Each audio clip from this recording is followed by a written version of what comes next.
অনেক ফাঁকিবাজি দেখেছে। এখন আপনাদের এই ফাঁকিবাজি কথায় এই দেশে জনগণ বিশ্বাস করে না।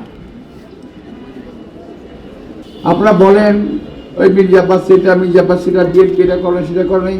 আরে বাবা, তোমরা কি করছো এরকম, তোমরা কি করবা এরকম বলো, সেটা বলতে পারতেছো না। শুধু মির্জা আব্বাস একটা তসবি দিয়ে দিতে বলো হাতের সামনে, তসবি জমবেন আমার নামে, তসবি দিতে হবে আর কি। যাই হোক, প্রিয় ভাই বোনেরা, আপনারা কষ্ট করে আসছেন।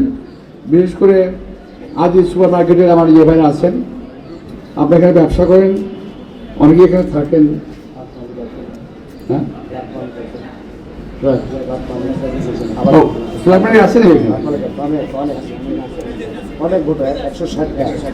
আচ্ছা, ফ্ল্যাট মালিক ভাইরা যারা আছেন, আমি অনুরোধ জানাবো, এখানে কিন্তু সবাই আসে নাই, তাই না? তো আপনারা যদি আমাকে একটা ভোট দেন দয়া করে, আমি ভোটের জন্য আসছি, আমি এখানে শুধু বক্তব্য দিতে আসি নাই। যদি আপনারা দেন, আপনার ভোটটা যাতে সংরক্ষিত হয় সেটা আপনার দায়িত্ব না?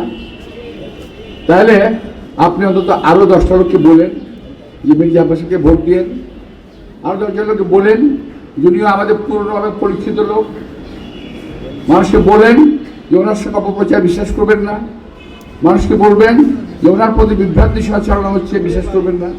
এই কথাগুলো দয়া করে আপনি যদি বলেন, আমি কৃতজ্ঞ থাকবো আপনার প্রতি। আবার আরেকটি জিনিস বলি আপনাদেরকে, আপনারা কিন্তু খুব সকাল সকাল ভোট দিয়ে যাবেন।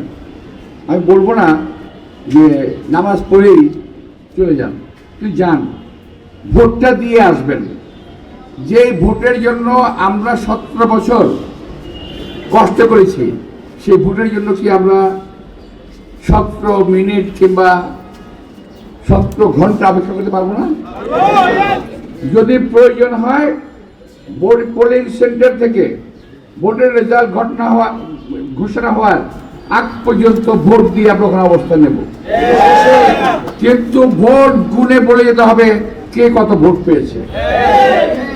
3 দিন পরে ভোটের রেজাল্ট জানাবেন, ওই রেজাল্ট আমাদের প্রয়োজন নাই।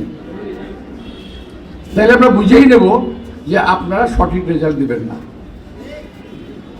তো তাই আপনাদের অনুরোধ জানাবো, ভোট দেন, নিজের অধিকার প্রয়োগ করেন, ভোট দেন, নিজের অধিকারকে সংরক্ষিত করেন, নিজের অধিকারকে পাহারা দেন।